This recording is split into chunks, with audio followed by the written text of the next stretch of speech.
ஓஹோ மாணவரே, திருக்குறளை கையில் எடுத்திடுங்கள். தினமும் படித்து அறிவை வளர்த்து வாழ்க்கையில் உயர்ந்திடுங்கள்.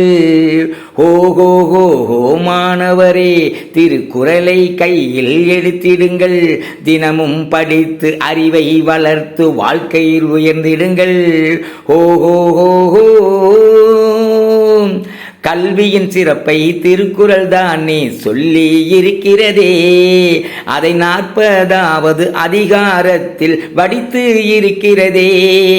கல்வியின் சிறப்பை திருக்குறள் தானே சொல்லி இருக்கிறதே.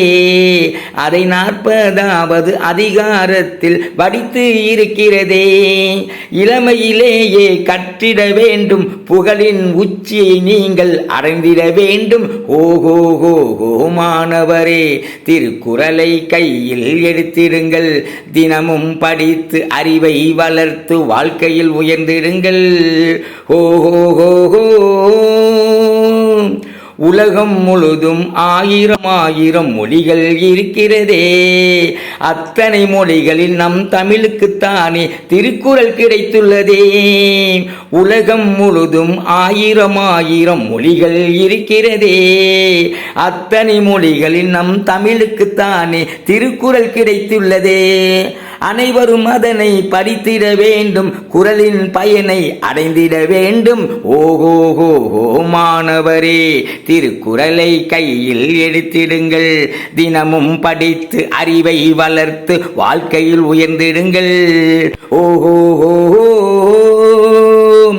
எத்தனை நூல்கள் இருந்தாலும் திருக்குறளுக்கு இணையேது.